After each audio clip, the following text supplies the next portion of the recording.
The next day was pleasant, and we arrived to work at the gas station. It was nice to see more snowflakes fall from beneath the white sky, and our boots crunching the snow as we crossed the street together. Arthur continued to fuss over my health and insisted on covering my face with a scarf before we left the apartment. It was all so sweet, despite myself being fully well again, and while he hugged me with one arm during our walk. And this time, city officials had the street signs decorated with wreaths and ribbons in our area. For once, I'm welcoming the festivities since I have more reason to celebrate.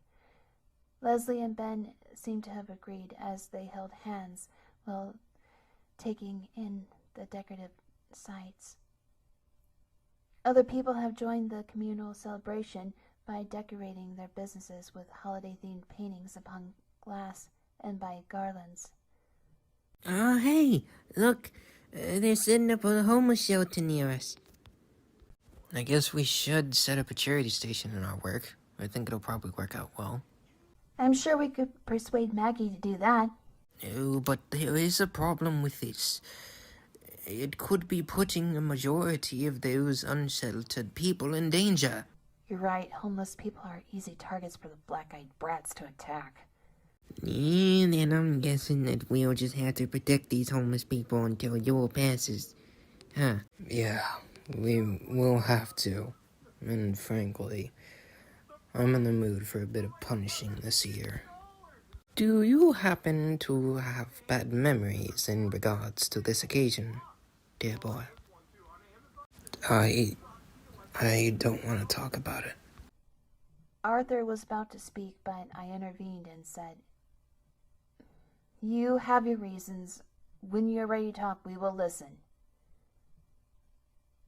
Ben appeared bewildered and asked, Wait. You could what?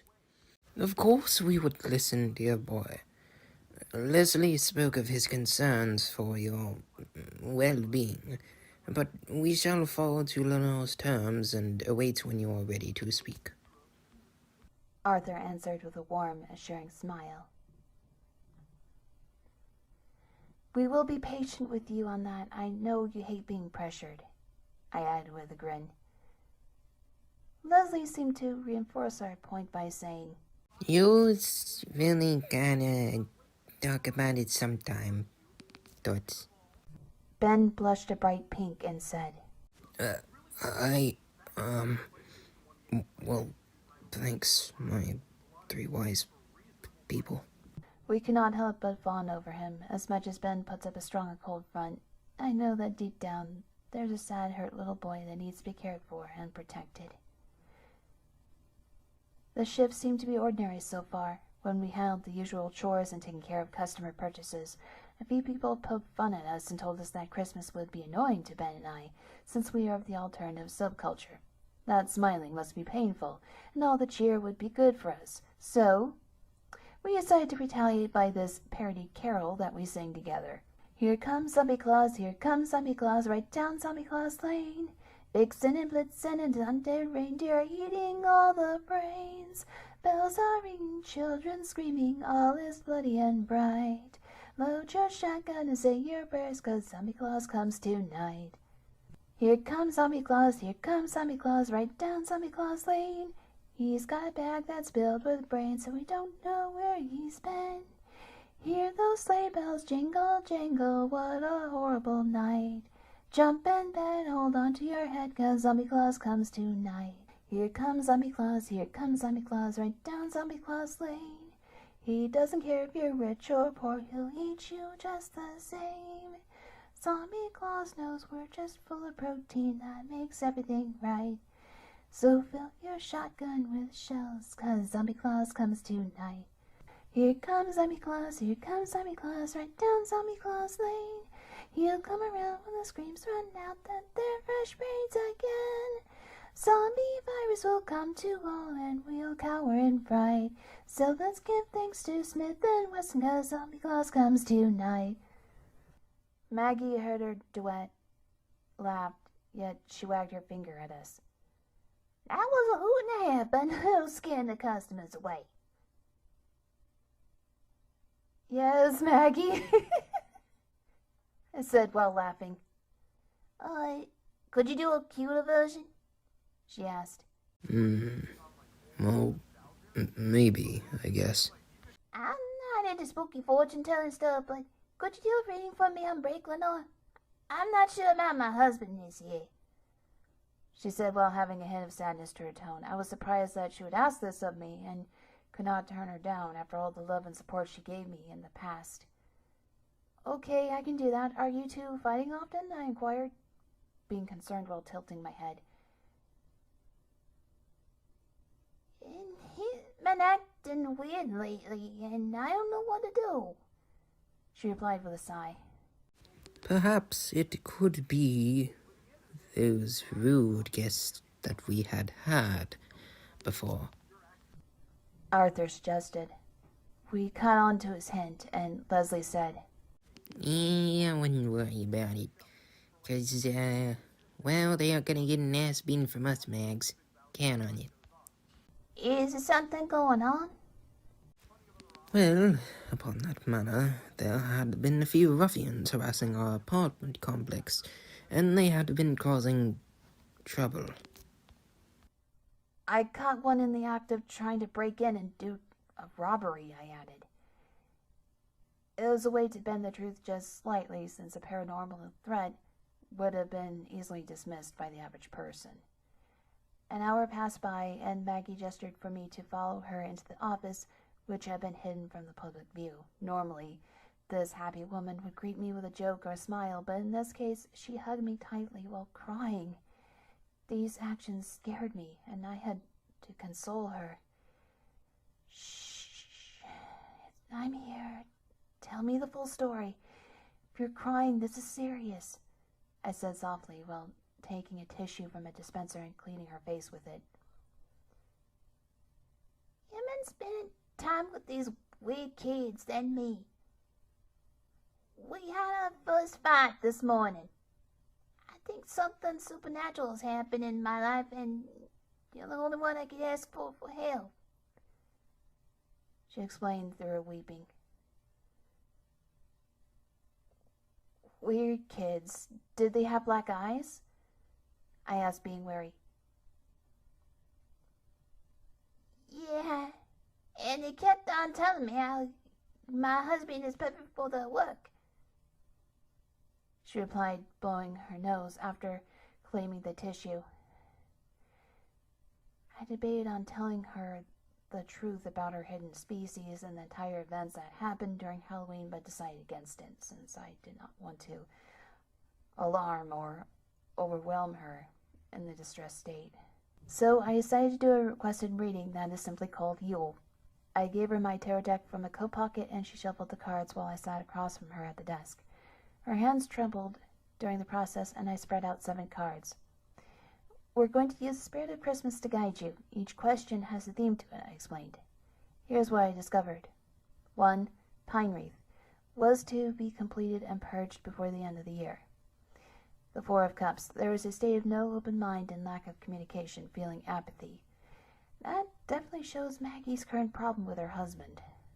2. Yule log, a main influence in the new year. Wheel of fate. That her current karmic pattern is being changed and is simply destiny playing itself out. It was meant to happen for a reason. Her situation is beyond her control and understanding.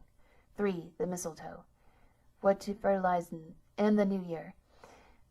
The hanged man. Time to withdraw and make self-discoveries. That inaction seems to be the best course of action at this time. 4. Tree. What talent to use to grant your wishes. 9 of Cups. Her wishes will be granted regardless of effort. 5. Candles. How to shine your light in the new year. The Fool. She needs to take a leap of faith and show her potential, and also learn a few lessons along the way with an open mind. 6. Holly. Where you need protection. The Emperor. There will be a strong alpha masculine presence that will assist her. 7. Ivy. How to establish a foundation of peace in the new year. The Devil.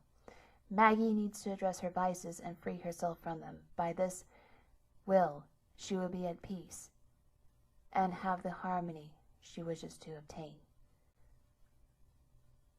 I told her every meaning, and Maggie said, So all we have to do is go to church and have faith. I should stop being so mad at him.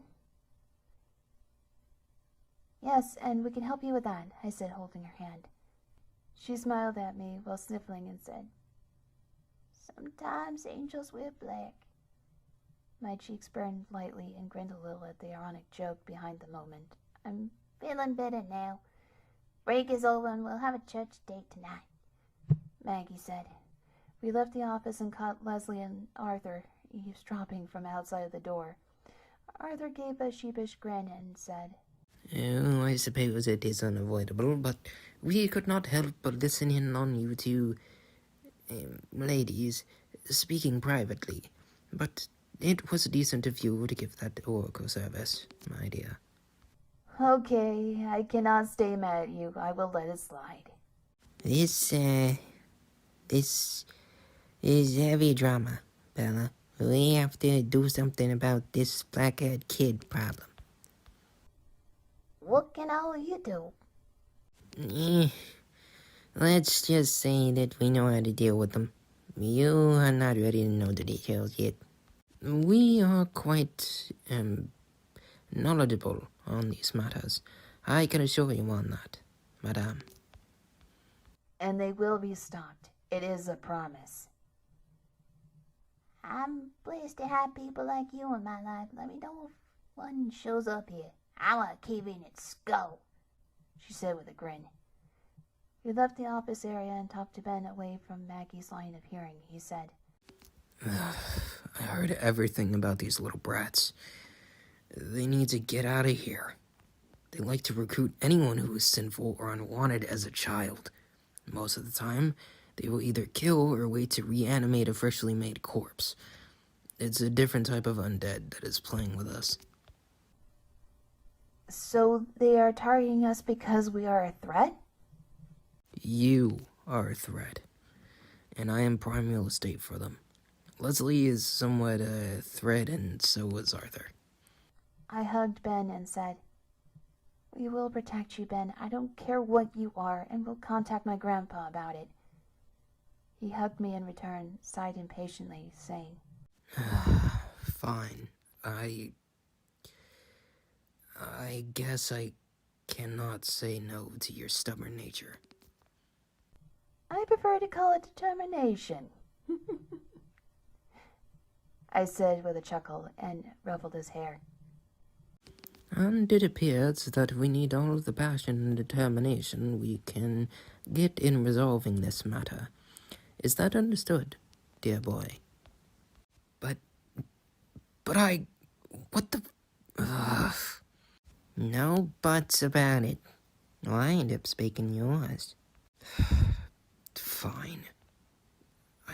I hate it when you guys act like parents. You need them, I remarked. We agreed that we are to take on this Yuletide mission, and it seems much more fun to do as compared to sitting around with dysfunctional family and sipping on eggnog. At least I have one family member I could harmonize with as being my grandfather. He may enjoy it than being bored to tears in his mobile home, especially how they are messing with Maggie's personal life. That will not go unpunished. So we'll have some brats to cross off on our naughty list.